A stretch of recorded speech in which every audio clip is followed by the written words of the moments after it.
Hey, my name's Izzy. This is Rolling Virtual Cards coming at you with another Commander deck profile. This time we've got Gilraen, Dúnedain Protector, Poof. Simply just Poof. I probably butchered that name, so I'm just going to call her Gil from now on. But let's get into this. Gilraen, Dúnedain Protector is 2 and a white for a 2/3 legendary creature human noble. For 2, you can tap it, exile another target creature you control. You may return that card to the battlefield under its under control. If you don't, at the beginning of the next end step, return that card to the battlefield under control with a vigilance counter on it and a lifelink counter. So, Dúnedain, I'm going to disable tags for a second. If it wants to disable them.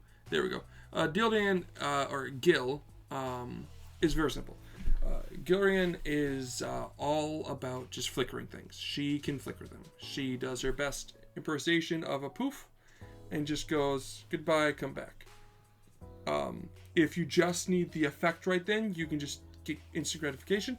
But if it's a creature that you'd like to have attack and you want to gain that little accident life gain with lifelink, or you want to give that protection, or be able to have that protection with vigilance, that's pretty good.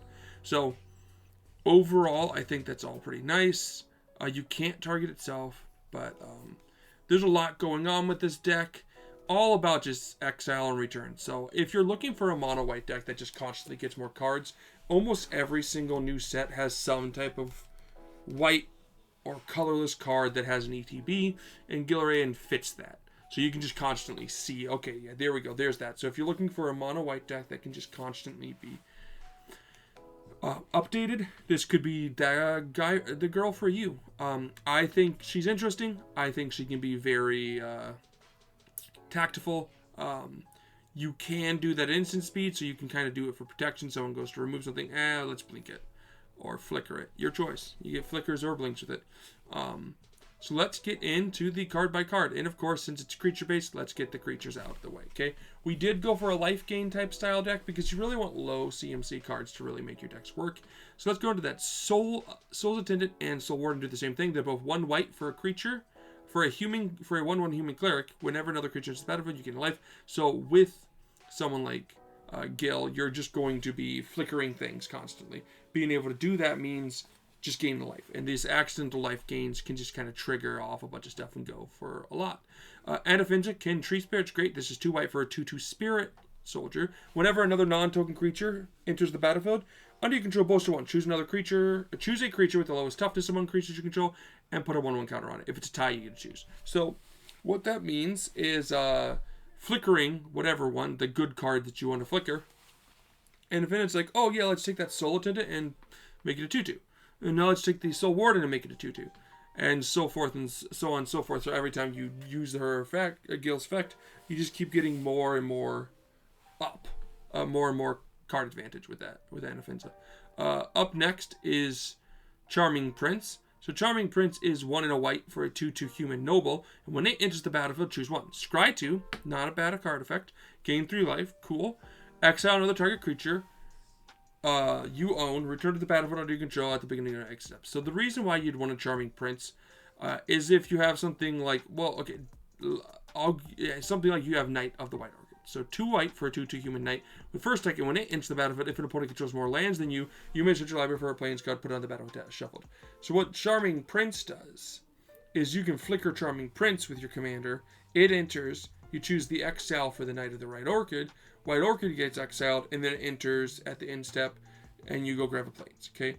That seems like a roundabout way, but with things like Soul's Attendants, the Soul Sisters, and Anafinja, this will trigger the Knights. This will trigger those cards twice. Once for the Charming Prince with your commander, and once with the Knight that it exiled.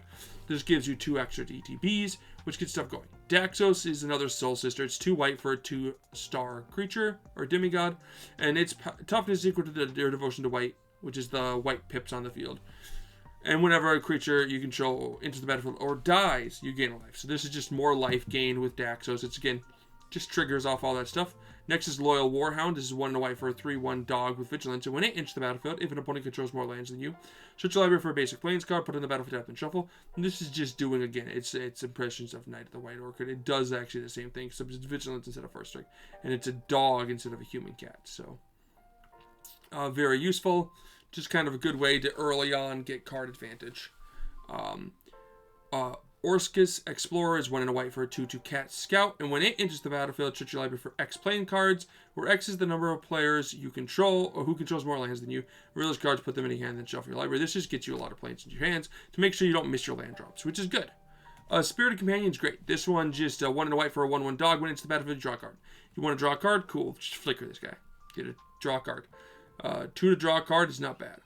A Suture Priest, cool. 1 and a white for a 1/1 cleric. When another creature enters the battlefield under your control, you gain a life. And whenever a creature enters the battlefield under an opponent's control, you may have that player lose life. So this does stop your opponents from going way too wide with tokens. You can just end up, they die to Suture Priest, so they had to remove it first. Wall of Omens is the same thing as Spirited Companion. It's just a 1/1. It's a 1 and a white for a 0/4 wall with Defender, and it's the battlefield draw card. Circuit Mender, 3 generic for a 2/3 insect. When it enters the battlefield, you gain 2 life. And when it leaves the battlefield, you draw a card. So this card actually does multiple. Flickering it means you'll draw a card, and then when it enters, again, you gain 2 life. So not bad. Next is Drum Bellower. This is 2 and a white for a 2/1 spirit with flying, and untap all creatures you control during each other player's untap step. This means you can constantly use your commander to flicker stuff. This is great. Every single turn, just use its effect, pay the 2 mana. I think, right? It's 2 mana. Yeah, pay the 2 generic mana to just flicker something on everyone's turn, and that's great. Just keep getting those flickers, keep getting those card effects. Eldrazi Displacer, it's great. 2 and a white for a 3/3 Eldrazi with Devoid. 2 and a colorless, exile another target creature, you then return to the battlefield under control. Just another way to flicker stuff if your commander is out of sync, which is okay, because sometimes you can only activate your commander, once per rotation, or if, maybe once per turn, but Eldrazi Displacer allows you to really get that advantage of being able to do it more often. Flicker Wisp is cool, 2 and 2 white for a 3/1 elemental with flying. When it enters the battlefield, exile another target permanent, return to the battlefield under its own control at the beginning of the end step.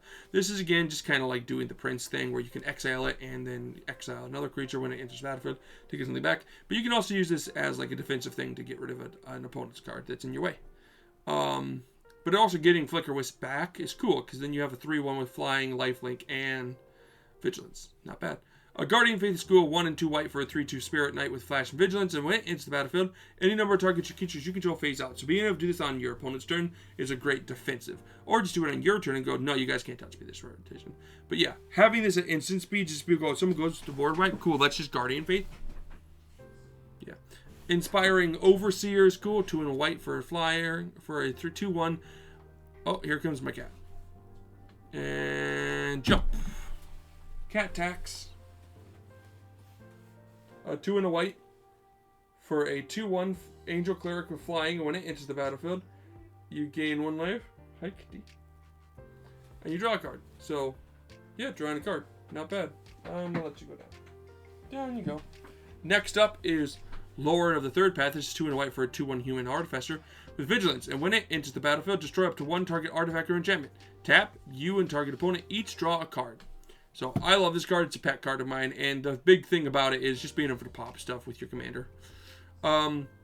Low Shell Clockwork Scholar is 2 and a white for a 2/4 Elephant Artificer. Prevent all combat damage that would be dealt to attacking artifact creatures you control.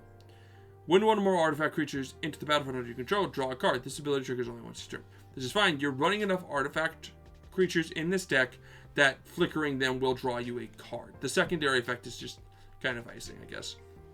Mentor the Meek is great. 2 and a white for a 2/2 Human Soldier. When another creature with power 2 less in the battlefield under control, pay a generic, you draw a card. 2/2. So yeah, this just, again, you flicker something else. Okay, cool, let's pay the 1 mana, draw a card.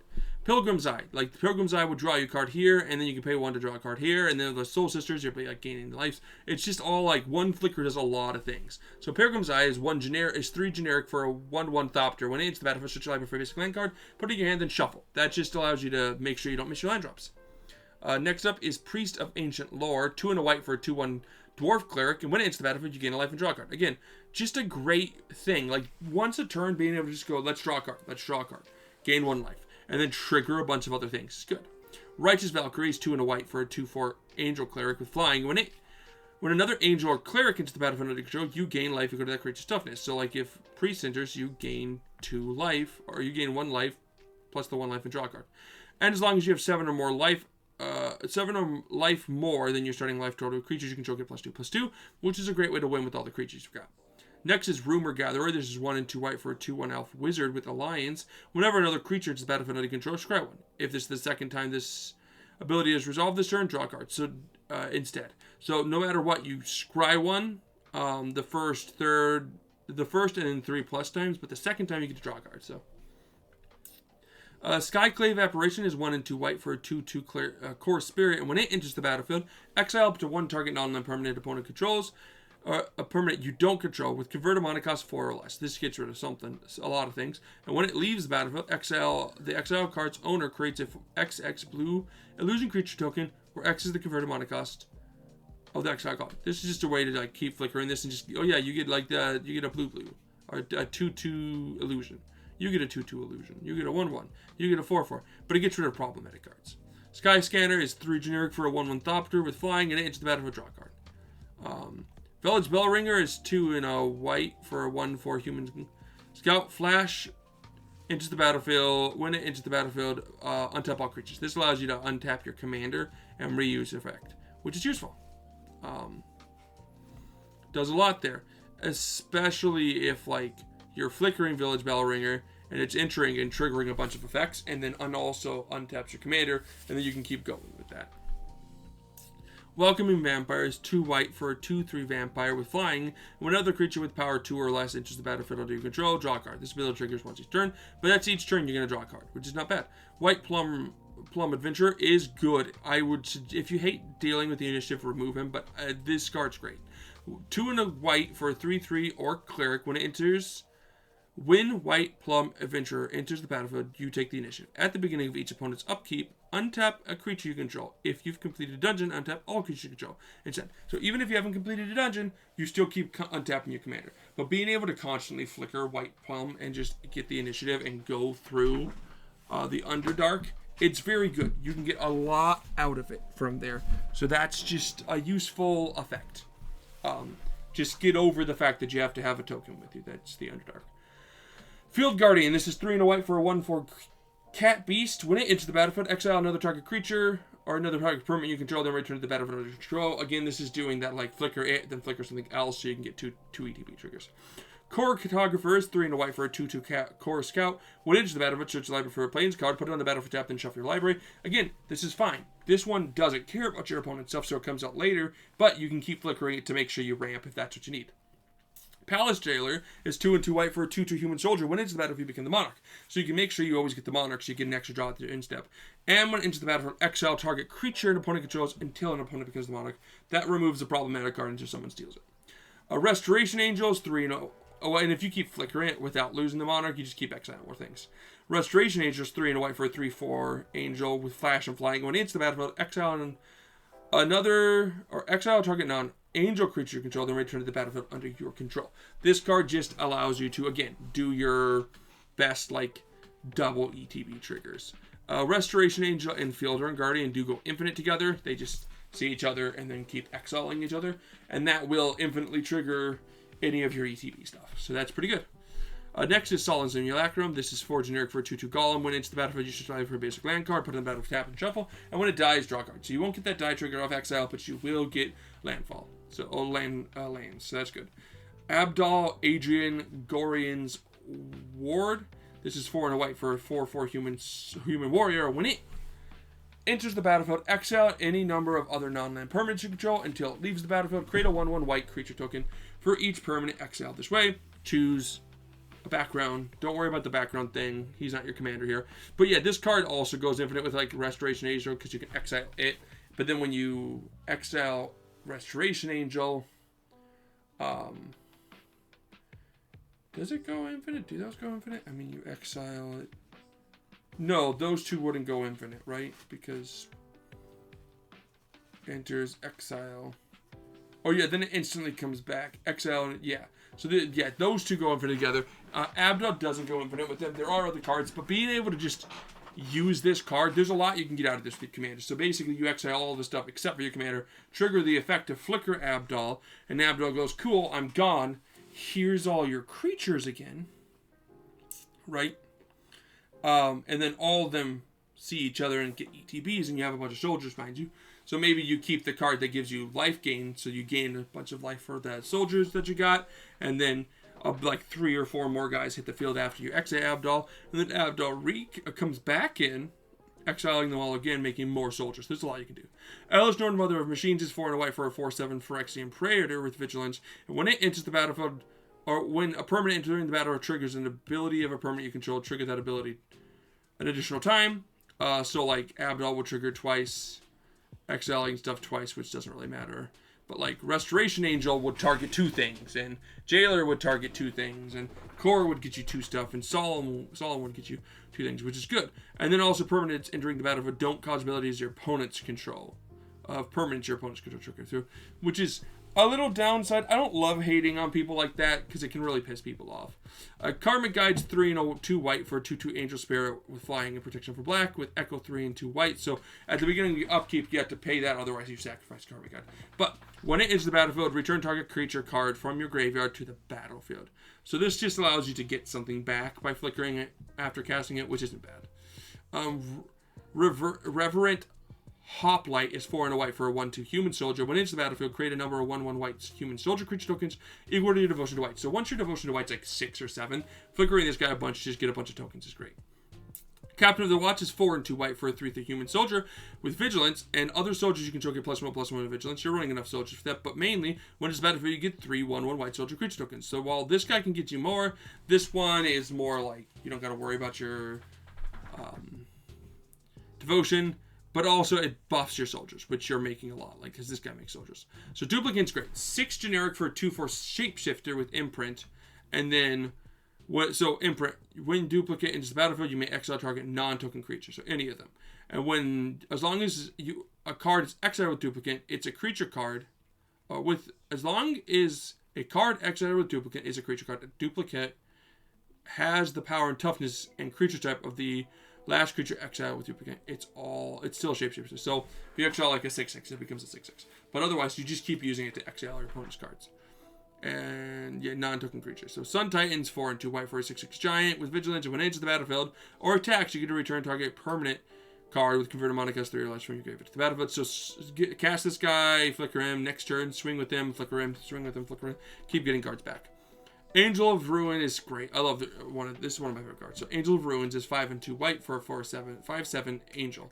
Flying. When it's the battlefield, exile up to 2 target artifacts or enchantments. Plain cycling 2. So you can just dip this card if you don't need it. Otherwise, if it comes out on turn 7, you're going to exile 2 artifacts and or enchantments, and then you can flicker it again.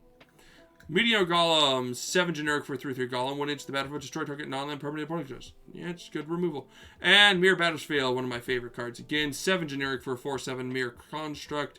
When it enters the battlefield, create 4 1/1 colorless mirror artifact tokens. And when it attacks, you may tap X untap mirrors you control. If you do, Mirror Battlefield gets +X/+0 until end of turn. And deals X damage to the player or planeswalker it's attacking. So yeah, you can keep flickering this guy to keep getting more mirrors so that when he attacks, he does a lot more damage. And he gets bigger, so very cool. 2 sorceries, Austere Command and Farewell. Austere Command is choose 2, destroy all artifacts, all enchantments, all creatures with converted mana cost 3 or less, or all creatures converted mana 4 or greater. So you just choose 2 of them and pop the ones you don't need. And Farewell is similar, 4 and 2 white for a sorcery, exile 1 or more, all artifacts, creatures, enchantments, or graveyards. So just choose the ones you don't care about, usually artifacts, enchantments, and graveyards, and move on. Unless you have your artifact creatures, in which case just like enchantments and graveyards. But anyway, instances, Cloud Shift, exile target creature, return to the battlefield under control. Ephemerate, 1 white for instant exile target creature you control, then return to the battlefield under control, and then rebound so it'll cast itself at your upkeep. Path and Sword, both exile creature permanently, and Path gives the player a land, and Sword gives them power, life gain, or life equal to the power. And Generous Gift, 2 and a white for an instant, destroy target permanent, its controller creates a 3/3 elephant creature token. Yeah, I mean, you have a few of these. These are just kind of good to flicker your guys to keep them going, and then some interaction. Artifacts. Everflowing Chalice is just a ramp, so 0 mana for an artifact, multi-kick 2. So when you kick it, Enters the battlefield with a charge counter for each one, and taps for colors for each charge counter. Skull Clamp, 1 generic for an artifact equipment. Equipped creature gets +1/-1, and when an equipped creature dies, draw 2 cards. You're making enough tokens that you can just use Skull Clamp to abuse it. Soul Ring, 1 generic for an artifact that taps for 2 colorless. Wafer's Bauble is 1 generic for an artifact. Pay 2, tap it, sacrifice it, go get a basic land. Arcane Signet's a 2 that taps for any color in your commander's identity. Lightning Greaves is 2 for an artifact equipment. Equipped creature has haste and shroud, and it's 0. This just allows you to use your commander faster. Mage Rite Stone. This is 2 generic for an artifact. Pay 1, tap it, untap target creature you control that has an attack ability. This just allows you to use your creature's your commander's ability again. Mind Stone is 2 generic for an artifact. Tap it, add a colorless, or you can pay 1 and tap it and sacrifice it to draw a card. Swift Boost is 2 generic for an equipment. Equipped creature has hexproof and haste, and you can equip it for 1. Swords Nemesis is 2 generic for a legendary artifact equipment. Equipped creature gets +1/+1, and when it attacks, go grab a basic land, put it on the battlefield tapped. Equip is 2. Thought Vessel is 2 generic for an artifact, and you have no maximum hand size, and you can tap it to add a colorless. Hollow Fountains, 2 in white for an artifact. Pay a white, tap it, untap a tapped creature you control. Create a 1/1 green white creature token. This untaps your commander, but also gets you a token. For 2 white, you can tap it to untap 2 untap creature control and draw a card. And then for 5 white, you can tap it to untap 15 tap creature control to win the game. It's just an alternate win con. Or maybe the win con. You'll find out. Pateri's Seal is 3 generic for an artifact. Tap, add a mana of any color, and you can pay 1 and tap it to untap target legendary permanent you control, or legendary creature you control. And 1,000-Year Elixir is 3 generic for an artifact that activated abilities of creatures you control can be activated as though this creature had haste, and pay 1, tap it, untap target creature. Another way to just get your commander to trigger. Ghostly Prison, 2 and a white for an enchantment. Creatures can't attack you unless they pay 2. Their controller pays 2 for each creature attacking. This is just a great way to slow your opponent down. And lands. Not a lot of lands to care about. Just some generic like ways to draw cards. Way to not have maximum hand size and stuff. So that's how lands works in this deck. So that is the deck in a nutshell. It's kind of like, so basically because Gilraen can't, like, it's not like, oh yeah, let's just make infinite untapped and stuff. You wanted to find a fun way. Since you can only really flicker one thing a turn, for the most part, you just wanted a lot of things to trigger off that one flicker. And that's kind of the point. The point is to just get a lot of triggers off that one flicker, flood the field with creatures, and just kind of punch to win. So that's Gilraen. Let me know what you think about her down in the comment section below. And don't forget to subscribe. Peace.